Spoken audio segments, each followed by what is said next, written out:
Assalamualaikum warahmatullahi wabarakatuh. Alhamdulillahirabbil alamin wassalatu wassalamu ala asyrafil anbiya'i wal mursalin. Sayyidina Muhammad wa ala alihi washabbihi ajma'in. Rabbi shrah li sadri wa yassir li amri wahlul 'uqdatam min lisani yafqahu qawli amma ba'du. Kita sambung balik kitab kita ni Sahih Fadhil Amal. Kita masuk dalam bab sedekah termasuk salah satu penangkal azab dah. Nak halal azab, nak tangkal azab, nak elak daripada azab kena sedekah dah. Hadisnya kat paragraf 47. Muslim rahimahullah nombor 885 dan 4 lah. Dalam kitab Sahih Muslim lah. Meriwayatkan an Jabir bin Abdullah qala syahidtu ma'a Rasulillah sallallahu alaihi wasallam as-salata yawmal 'id farbada'a bis-salati qabla al-khutbati bighairi adhanin wala iqamatin. Thumma qama mutawakki'an 'ala Bilalin fa amara bi taqwallahi wa hatha 'ala ta'atihi. ووعظ الناس وذكرهم ثم مضى حتى أتى النساء فوعظهن وذكرهن فقال تصدقنا فإن أكثركن حطب جهنم فقامت امرأة من سطة النساء شفعاء الخدين فقالت لما يا رسول الله قال لأن كنا تكثرن الشكاة وتكفرن العشيرة قال فجعلنا يتصدقن من حليهن يلقين في ثوب بلال من أقرطتهن وخواتمهن. Jadi berapa kawas itu dah? Entah kaki 140, 141, 142, 143, 144 dah. Masuk min sittatin nisa, artinya secantik wanita dah.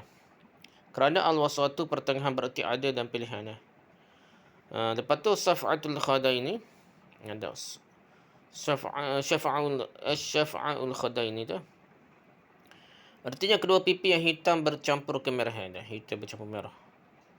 Lepas tu tuksirna syakata artinya banyak mengeluh. Banyak mengeluh. Ada lagi dah kawan. Lepas tu takfurna al-ashira artinya mengingkari kebaikan. Aqratahunna jamak sedang berbentuk mufradnya adalah qurtun, artinya sesuatu perhiasan digantung kepada telinga, anting-anting lah, anting-anting. Okay, itu itulah kita terjemah hadis baru kita terjemah. Dari Jabir bin Abdullah radhiyallahu dia berkata, aku telah mengikuti solat Id bersama Rasulullah SAW. Beliau memulai solat sebelum khutbah. Solat dulu baru khutbah. Tanpa azan dan tanpa iqamah. Beliau berdiri sambil bersandar kepada Bilal. Semaya gaya semaya apa ni? Semaya lain tak? Saya semaya gaya lah, semaya gaya tanpa azan tanpa iqamah. Beliau berdiri sambil bersandar kepada Bilal menyandar kepada Bilal. Lalu merintahkan untuk bertakwa kepada Allah SWT, menganjurkan taat pada Allah, menasihati dan peringatkan mereka. Kemudian selesai sampai mendatangi sejumlah wanita. Lepas sudah khutbah raya tu Nabi jumpa khusus dengan watin lah. Lalu beliau menasihati dan peringatkan mereka watin lah. Beliau berkata, bersedekahlah kerana sebahagian besar kalian menjadi kayu bakaran yang neraka Jahannam ni.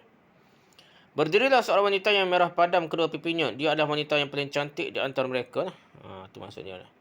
Lalu bertanya, kenapa wahai Rasulullah? Beliau menjawab, kerana kalian banyak mengeluh dan mengingkari kebaikan suami. Jabir bertutur, mereka langsung bergegas menyedekahkan perhiasan mereka dengan meletakkannya ke pakaian Bilal, sejumlah anting-anting dan cincin mereka. Ada sahih. Jadi nak elok ada tak setuju mengeluh dan ingkar kebaikan suami itu boleh menyebabkan masuk neraka. Nak elok daripada masuk neraka dia sebab mengeluh dan ingkar kebaikan suami ni cara dia dengan sedekah cara dia. Habis anting-anting cincin mereka sedekah habis, hadis sahih. Hadis riwayat Bukhari atraf ni, hadis riwayat Bukhari tu hadis Muslim ni. Hadis yang sama pada hadis Bukhari nombor 978 dan Abu Daud nombor 1141. Okay, sedekah dapat menghapuskan dosa. Hadis ke-488 Al-Bukhari rahimahullah nombor 3586 meriwayatkan. An Huzaifah anna Umar bin Al-Khattab radhiyallahu anhu qala ayyukum yahfazu qala Rasulullah sallallahu alaihi wasallam fil fitnah faqala Huzaifah ana ahfazu kama qala hati innaka la jari'un qala Rasulullah sallallahu alaihi wasallam Fitnatul rajuli fi ahlihi wa malihi wa jarhi tukaffiruha as-salatu was-sadaqatu wal amru bil ma'ruf wan nahyu 'anil munkar. Qala laysat hadhihi walakin allati tamuju kamujil bahr. Qala ya amiral mu'minin la ba'sa 'alayka minha inna bainaka wa bainaha baban mughlaqan. Qala yaftahu al-babu aw yuksaru. Qala la bal yuksar. Qala dhaka ahra alla yughlaq. Qulna 'alima Umar al-bab. قال نعم كما أن دون غد الليلة إني حدثته حديثا ليس بالغالد فهبنا أن نسأله وأمرنا مسروقا فسأله فقال من الباب قال عمر. Dari Huzaifah radhiyallahu Umar bin Khattab radhiyallahu berkata, siapa di antara kalian yang menghafal sabda Rasulullah SAW tentang fitnah? Huzaifah menjawab, aku dapat menghafal seperti yang beliau sabdakan. Umar berkata, kemarilah, sesungguhnya kamu orang yang sangat berani. Huzaifah berkata, Rasulullah SAW bersabda, fitnah seseorang terhadap keluarganya, harta dan tetangga dapat dihapuskan dengan solat, sedekah, amar ma'ruf dan nahi munkar. Ini cara nak apa dosa ni dengan solat, sedekah, amar ma'ruf dan nahi munkar tu. Fitnah ujian dosa ke gapo terhadap keluarganya gapo lah. Umar berkata, bukan fitnah semacam ini, tetapi fitnah yang bergerak seperti gelombang lautan. Huzaifah berkata, wahai Amirul Mukminin, tidaklah masalah bagimu dari fitnah seperti itu.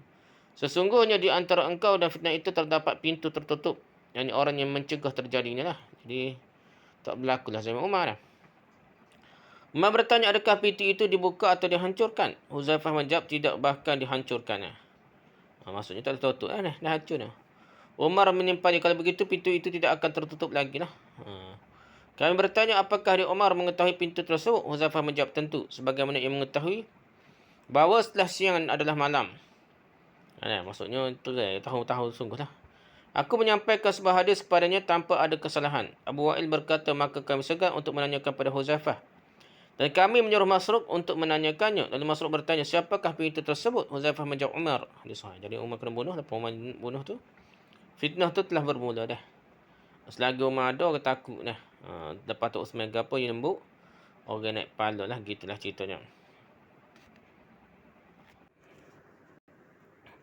Hadis ini terdapat pada Al-Bukhari, Sahih Bukhari yang memiliki penggalan-penggalannya.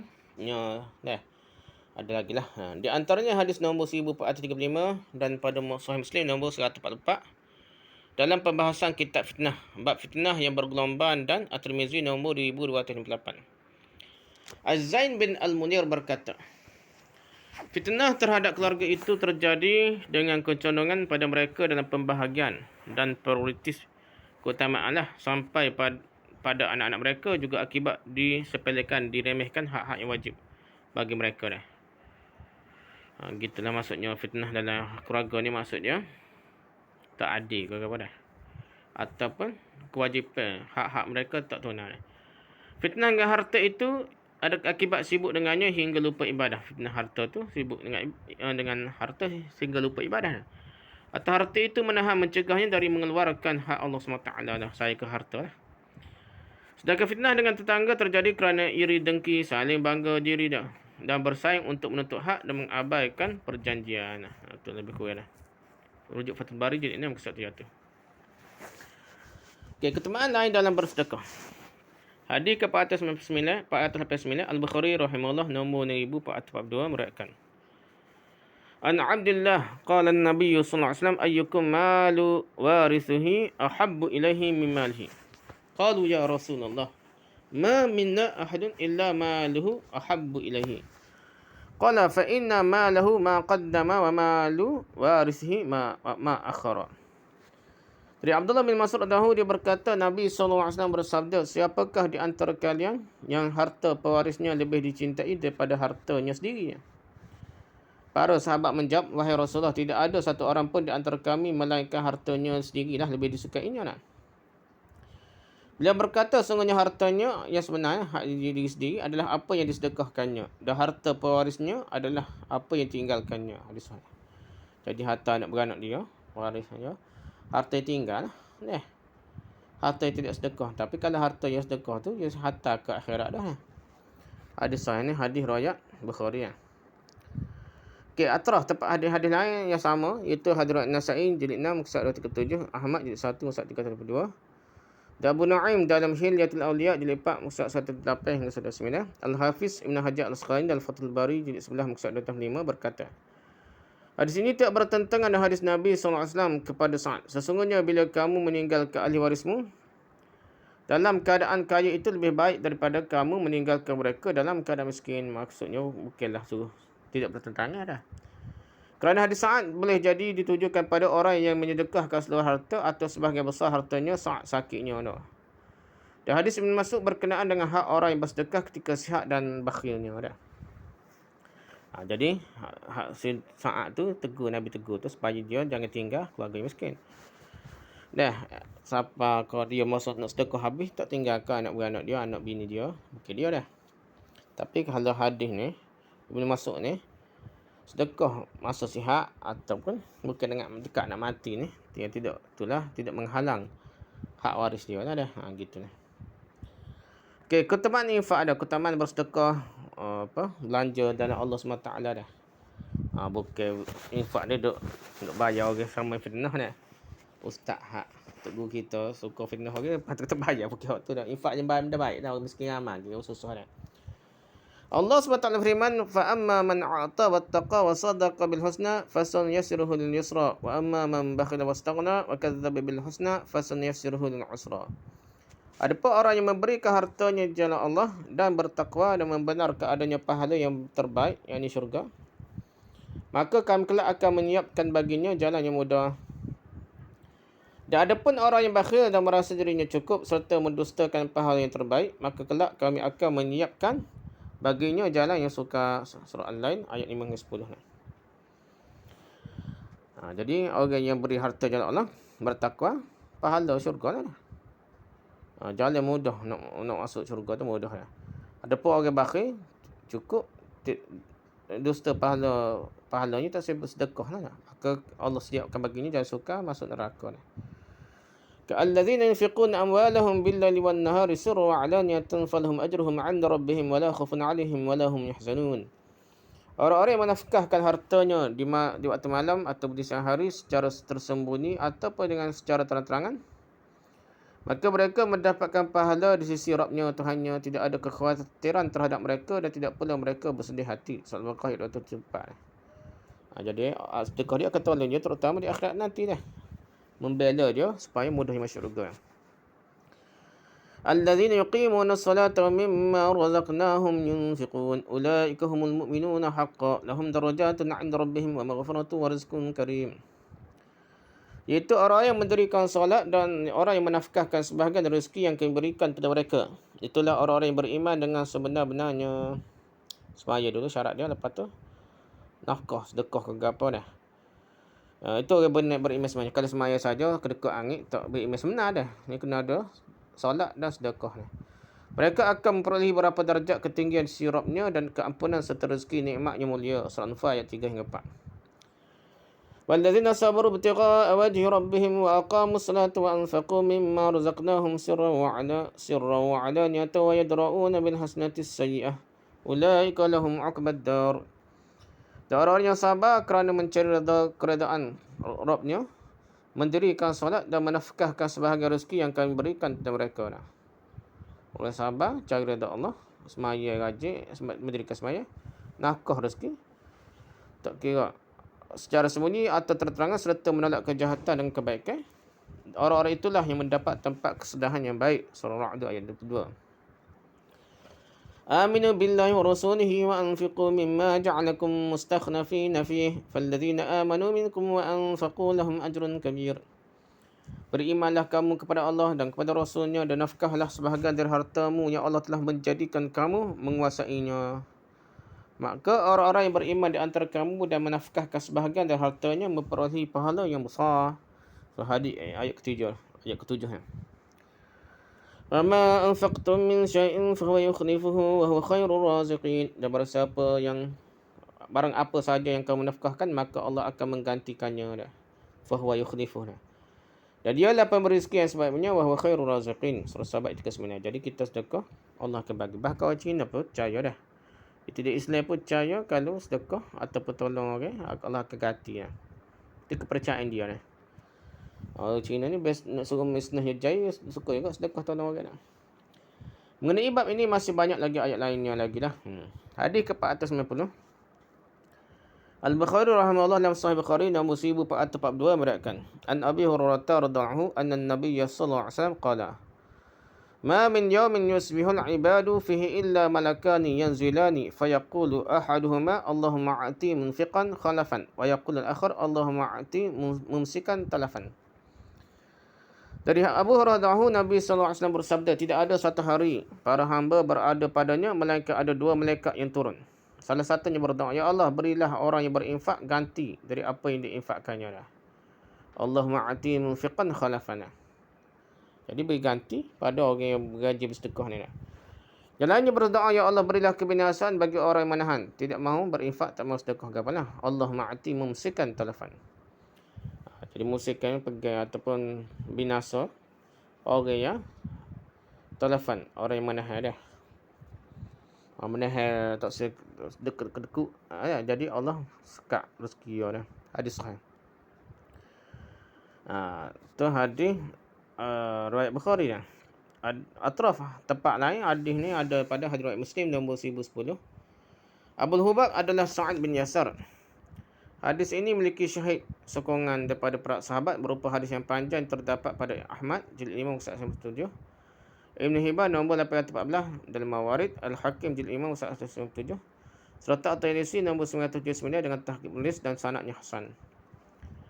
Doanya malaikat agar seorang yang berinfak itu diberi ganti. Ini bersifat umum di dunia dan akhirat. Allah boleh ganti dunia lagi sebelum akhirat, dan di akhirat pula Allah ganti lagi dah. Adapun doa malaikat yang satunya dengan kebinasaan itu boleh terjadi berupa kemusnahan harta itu sendiri atau kebinasaan diri si pemilik harta itu di akhirat ke dunia, dua-dua dah. Maksudnya dia kehilangan amal-amal kebaikan dan malah sibuk dengan urusan yang lainnya. Tak berkat dah. Sibuk semua dah. Diambil dari Fathul Bari dengan dirubah redaksi aslinya. An-Nawawi berkata, infak yang terpuji adalah infak dalam ketaatan, menjamu tetamu dan kesukarelaan. Benda-benda baiklah. Jaga sedekah pada orang penfitnah pula dah. Hadis ke-491 Al-Bukhari rahimahullah nombor 4684 meriwayatkan An Abi Hurairah radhiyallahu anhu anna Rasulullah sallallahu alaihi wasallam qala Allah azza wa jalla unfiq 'alaika wa qala yadullahi mal yadullahi mal la taghiduha nafaqatun sahha al-laila wan nahar wa qala araytum ma anfaqa منذ خلق السماء والأرض فإنه لم يغد ما في يده وكان عرشه على الماء وبيده الميزان يخفض ويرفع. Poin 145 tu. Sahha tu artinya selalu mengacur deras pemberian lah. Secara dari fatwa. Jadi derah rajin sedekah dia. Okay, dari Abu Hurairah Rasulullah sallallahu alaihi wasallam bersabda, Allah azza wa jalla berfirman, berinfaklah, sedekah gapalah infak, maka aku akan berinfak kepadamu. Nabi sallallahu alaihi wasallam bersabda, tangan Allah selalu penuh, tidak akan berkurang oleh infak sedekah yang terus melimpah sepanjang malam dan siang. Nabi bersabda, tahukah kalian apa yang telah diinfakkannya sejak dia menciptakan langit dan bumi? Sesungguhnya apa yang ada di tangannya tidak akan berkurang. Arsinya berada di atas air, di tangannya lah terdapat mizan, timbangan. Dia akan merendahkan dan meninggikan. Hadis sahih. Hadis ni hadis riwayat Bukhari. Jadi Allah tak habis rezeki. Kalau kita sedekah kat orang, Allah akan gantilah. Terah lagi ada riwayat Muslim nombor 993, At-Tirmizi nombor 3045, Ibn Majah nombor 197, Ahmad jilid 2 muka 242, 313 dan 500. Dan selain mereka dah, dalam riwayat Muslim dikatakan kerana tidak berkurang apa yang ada di kanannya. Nabi SAW bersabda, dan arsinya berada di atas air dan di tangannya yang lain menggenggam. Dia akan meninggikan dan merendahkan. Apa lagi? Hadis ke-492 Al-Bukhari rahimahullah dalam Sahih Bukhari nombor 2590 meriwayatkan An Asma radhiyallahu anha qalat qultu ya Rasulullah ma li malun illa ma adkhala alayya az-Zubairu fa atasaddaqu. Qala tasaddaqi wa la tu'i fa yu'a 'alayki. Dari Asma radhiyallahu anha, dia berkata, wahai Rasulullah, Aku tidak punya harta selain pendapatan yang diberikan oleh Az-Zubair kepadaku dah. Dah tak kira jawatin dah. Lalu apakah aku boleh bersedekah? Beliau menjawab, bersedekahlah. Janganlah kamu menimbulnya kikir untuk bersedekah. Nescaya Allah akan menyempitkan rezekimu dah. Sedekah lah. Tak sudah. Tak ada pun Nabi kata tanya untuk lelaki ke apa. Untuk lelaki beri pitih ke dia untuk beli makan minum ya. Lebih-lebih tu kena boleh sedekah lah tak. Tak sesipil lah. Dalam riwayat setelahnya dari jalur Hisham bin Urwah dari Fatimah bin dari Asma. Rasulullah SAW bersabda. Anfiqi wa la tuhsi fayuhsi Allahu aliki wa la tu'i fayu'i Allahu aliki. Berinfaklah, sedekahlah apa dah. Janganlah kamu menghitung-hitung kedekutlah dah. Sehingga Allah SWT akan menghitung pula terhadapmu. Janganlah bakhil, maka Allah SWT akan bakhil pula terhadapmu. Hadis sahih. Yang kedekut dia, sedekah orang dah. Ni hadis riwayat agak apa ni? Nah, tapi hadis atraf ni hadis riwayat Muslim nombor 1009, Abu Daud nombor 1699, 1700. At-Tirmizi nombor 1960, An-Nasai jilid 5 174, Ahmad jilid 6 344 hingga 346. 352, 354 dan Al-Bahaqi jilid 4 127 dan jilid 6 160. Lafaz la tuhsi berasal dari kata al-ihsa. Artinya menghitung. Menghitung sesuatu untuk ditabung dan tidak diinfakkan sebagainya. Sedangkan kalimah fayuhsi Allahu aliki artinya memutus keberkahan darinya. Allahu. Fayuhsi Allahu aliki. Artinya memutus keberkahan darinya atau menahan materi hartalah dari rezeki itu atau menghisapnya nanti di akhirat. Lafaz la tu'i berarti la tu'i dah. La tu'i berarti jangan kamu kumpulkan dalam wadah atau kamu bakhil untuk mengeluarkan infak sedekah kepada sehingga kamu dibalas dengan balasan yang serupa. Jadi Allah kedekut juga lah. Saudara dari kitab Fathul Bari ada pula riwayat lain dari hadis Aisyah radhiyallahu anha. Hadis ke-493. Muslim rahimahullah dalam Sahih Muslim nombor 990. Meriwayatkan An Abi Dzarrin qala intahaitu ila an-nabiy sallallahu alaihi wasallam wa huwa jalisun fi zillil ka'bati. Falamma ra'ani qala humul akhsaruna rabbil ka'bati. Qala faji'tu hatta jalastu falam ataqarra. An qumtu faqultu ya Rasulullah fi dzaka abi wa ummi man hum? Qala humul akhsarun. Humul aksaruna amwalan illa man qala hakaza wa hakaza wa hakaza min bayna yadayhi wa min khalfihi wa an yaminihi wa an shimalihi wa qalilun ma hum ma min sahibi iblin wala baqarin wala ghanamin la yuaddi zakataha illa ja'at yawmal qiyamati a'zama ma kanat wa asmanahu tantahuhu bi quruniha wa tata'uhu bi azlafiha kullama nafidat ajruha ukhraha adat alihi ulaha hatta yuqda bainan nas. Okey, ada nota kaki tu. Saya part ni part 7 dah. Falam atqarra tu aku belum sempat nama maksud dia. Lepas tu illa man qala dah. Hakaza itulah. Maksudnya kecuali orang menunjuk dengan tangannya ke sembilan arah dengan dalam membelanjakan hartanya pada berbagai-bagai sudut kebaikan. Maka ucapan di sini sebagai majas dari perbuatan lah. Mengikut Syekh Abdul Baqi. Okey, terjemahan. Dari Abu Dzar radhiyallahu dia berkata, aku menghampiri Nabi sallallahu alaihi wasallam.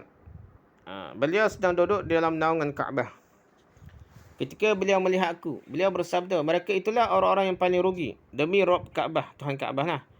Abu Dzar bertutur, lalu aku datang hingga duduk, tapi aku tidak boleh diam hingga aku berdiri dan berkata, wahai Rasulullah, demi Allah, ayah dan ibuku menjadi tebusan bagimu, siapakah mereka? Beliau bersabda, mereka adalah orang yang paling banyak hartanya, kecuali orang yang mengucapkan begini, begini dan begini dari arah depannya, belakang sampai kanan dan sampai kirinya. Maksudnya sedekah kuatlah. Sedikit sekali jumlah mereka. Tidaklah di antara pemilik unta, sapi, lembu lah dan kambing yang tidak melaksanakan zakatnya. Melainkan pada hari kiamat nanti binatang-binatang itu muncul lebih besar dan lebih gemuk dari yang ada. Mereka akan menyeruduknya dah, sedoknya dah, dengan tanduk-tanduk dan menginjak-injaknya dengan tapak-tapak kaki mereka dah. Ketika giliran terakhir selesai, maka kembali lagi yang pertama kepadanya sampai akhirnya dia diadili di antara umat manusia. Hadis sahih. Tak bayar zakat gitu, bahaya dia tak bayar zakat. Okey, hadis ni hadis riwayat Muslim ni. Atraf hadis yang sama pada boleh lihat pada hadis riwayat Bukhari. Secara terpisah nombor 1938, 1460, At-Tirmizi nombor 917, An-Nasai jilid 5 kisah 10 hingga 11 dan Ibn Majah nombor 1335. Akan tetapi Ibn Majah tidak menyebutkan selain redaksi yang terakhir, iaitu tidaklah di antara pemilik unta dan kambing. Polis berkata ini sebagai kinayah kiasan dari banyaknya bersedekah lah. Kerana kita tengok sedekah, kalau tak sedekah gitu berat lah. Maka orang ini bukan termasuk orang-orang yang paling merugi. Kalau sedekah baru tak merugi. Hadis ke-494 Muslim rahimahullah dalam Sahih Muslim nombor 1036 meriwayatkan an Abi Umamah qala qala Rasulullah SAW ya bani Adam innaka antabzula al-fadla khairun laka wa antum sikahu syarrul laka wa la tulamu ala kafafin wa bada' biman ta'ulu wal yadul ulya khairun minal yadis sufla. Al-fadlu itu artinya sesuatu yang melebihi kadar keperluan. Al-kafafu artinya apa yang dihindarkan dari keperluan kepada orang lain disertai sifat qanaah, rasa cukup dah. Dan tidak melebihi kadar keperluannya dah. Okey, terjemahan dari Abu Umamah dia berkata Rasulullah SAW bersabda, wahai anak Adam, sesungguhnya jika kamu memberikan kelebihan rezeki itu lebih baik bagimu. Dan jika kamu menahannya itu lebih jelek, lebih buruk bagimu. Dan tidaklah kamu dicela kerana merasa cukup. Mulailah dengan orang yang menjadi tanggunganmu. Dan tangan di atas lebih baik daripada tangan yang di bawah. Hadis hasan.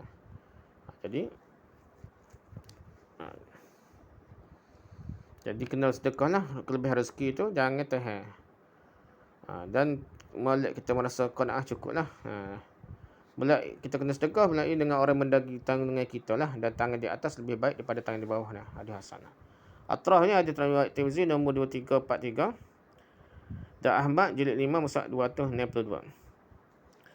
Okey, iri dan cemburu untuk bersedekah dalam ketaatan serta keutamaan dari ketulusan niat dah. Dia miskin tapi niat nak sedekah, kalau kaya boleh pahala dah.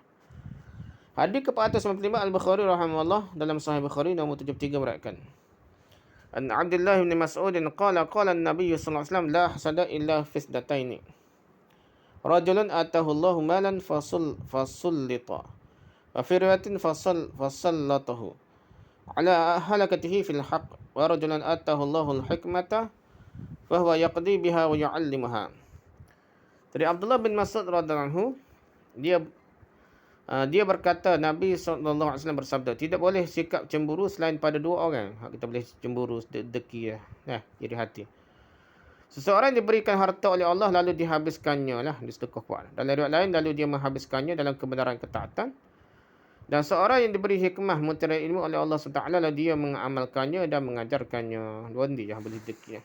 Pertama ada harta, dia pergi sedekah. Rezeki tu bolehlah kita niat supaya dia lah maksudnya lah. Ataupun orang yang diberi ilmu lah, hikmah ilmu lah, lalu dia amal dan dia ajar pada orang lain lah. Hadis sahih. Hadis ni hadis riwayat Bukhari. Atrah ni boleh lihat pada hadis riwayat Muslim nombor 816, Ibn Majah nombor 4208, Ahmad jilid 1 mushaf 335 432, Al-Humaidi nombor 99, Al-Baghawi dalam Syarh Sunnah jilid 1 muka surat 299 dan selain mereka. Istilah hasad dengki yang dimaksudkan adalah ghibtah, bukan dengki sungguh dah. Hasad yang buruk biasa lah. Ya niat orang lain tak boleh nikmat lah, hak dengki lah. Tapi ghibtah lain itu berharap memiliki sesuatu sama seperti yang dimiliki oleh orang lain tanpa bermaksud menghilangkan sesuatu dari orang tersebut. Biarlah dia kaya kau apa tak dengki. Dengki ni maksudnya berlawan saja noh. Kalau aku kaya nak buat lebih lagi pada ni, gitu. Kalimah ala halakatihi fil haq maksudnya dalam ketaatan lah. Jika dia dalam ketaatan itu terpuji, namun jika dalam kemaksiatan itu tercela. Sedangkan jika dia dalam hal-hal yang dibolehkan harus hukumnya mubah lah. Hadis yang sanadnya dhaif pada bab ini hadis Al-Kabsyah Al-Anmari.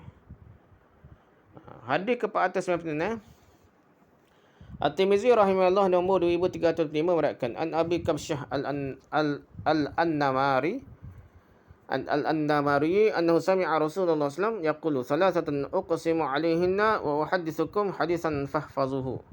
Wa fihi innamad dunya li arba'ati nafarin 'abdin razaqahu Allahu malan wa 'ilman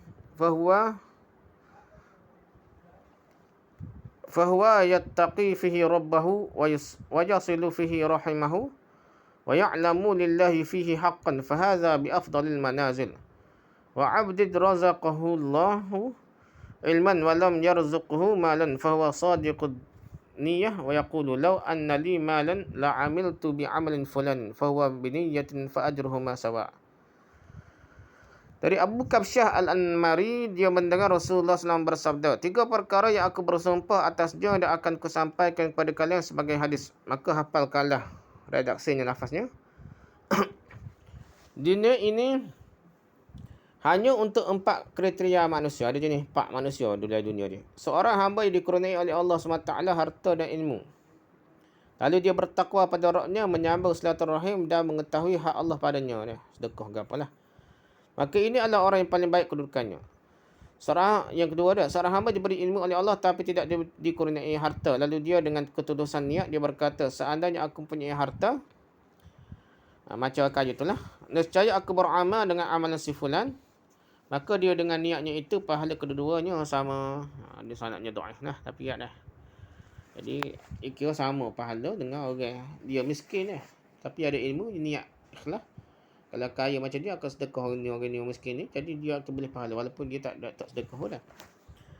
Hadis At-Tabrani jilid 2 nombor 868, Ahmad jilid 4 muka 231, dan dalam sanadnya ada nama Yunus bin Khabab. Yang dikatakan oleh Hafiz sebagai saduq yukhti rumiya bi rafad. Seorang jujur yang biasa membuat kesalahan dan tertuduh sebagai rafidah. Allah alam Syiah. Polis berkata hadis dia dhaif. Lihat biografi Yunus bin Khabab dalam At-Tahzib dan Mizanul I'tidal. Yahya bin Sa'id berkata, Yunus bin Khabab adalah seorang pendusta. Berat lah. Hadis ini telah ditakhrij oleh Ibn Majah nombor 4228 dan At-Tabrani. Di sini terdapat perbezaan. Sebahagian mereka ada meriwayatkannya dari Mansur dari Salim bin Abil Ja'ad dari Abu Kabsyah Al-Anmari dengan redaksi hadis yang sama. Sebahagian mereka ada meriwayatkannya dari Mansur dari Salim dari Ibnu Abi Kabsyah dari Abu Kabsyah dan Ibnu Abi Kabsyah. Ini disenaraikan daripada bersama bernama Abdullah dalam satu riwayat. Hadis ini juga telah diriwayatkan oleh Syu'bah dari Al-Amash dari Salim. Dia berkata, aku mendengar Abu Kabsyah.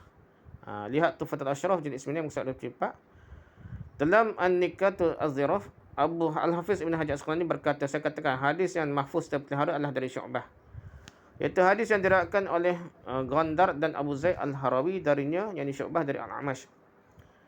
Aku mendengar Salim dari Abu Kabsyah, orang yang mengatakan, aku mendengar, di sini adalah Al-Amash, bukan Salim, dan Salim tidak pernah mendengar dari Abu Kabsyah. Hadis ini juga telah ditakhrij oleh Abu Uwanah dalam sahihnya dari jalur Jarir dari Mansur dari Salim. Dia berkata, aku mendapatkan hadis ini dari Abu Kabsyah. Jalur pertama atau jalur At-Tirmizi dan selainnya. Dalam sanadnya ada Yunus bin Khabab yang dikatakan oleh Hafiz dalam Taqrib At-Tahzib sebagai saduq yukhti, seperti yang telah disinggung di atas. Kami katakan orang ini sangat lemah. Az-Zahabi dan Mizan telah berkata dia seorang bermazhab Rafidah. Dia telah berkata kepada Abbad bin Abbad, Susman telah membunuh kedua puteri Nabi SAW. Dia katalah, fitnahlah. Lalu ku kata kepadanya, jika dia membunuh isteri pertamanya, kenapa beliau SAW menikahnya dengan puteri yang lain? Beliau SAW menikahkannya dengan puteri yang lain. Jadi Nabi nikah Utsman. Yahya bin Sa'id berkata, dia Yunus bin Khabab adalah seorang pendusta. Ibn Ain berkata, lelaki jelek yang lemah. Ibn Hibban berkata, tidak sah meriwayatkan hadis darinya. An-Nasa'i berkata, seorang yang lemah. Ad-Daraqutni berkata, lelaki jelek berhaluan Syiah yang berlebihan keterlaluan. Al-Bukhari berkata, orang yang mungkar dinilai diingkari hadisnya. Dalam Tahzib Ibn Ma'in berkata, lelaki jelek, lelaki buruk dan pernah mencela Utsman. Ishaq bin Mansur dari Ibn Ma'in berkata, la syai', tidak ada apa-apanya, tak ada faedah lah. Al-Jazajani berkata, seorang pendusta yang mengada-ngada membual. Dan dalam Tahzib juga telah meriwayatkan oleh lebih dari satu orang Dia Yunus bin Khabbab pernah mencela dan mencaci maki Utsman.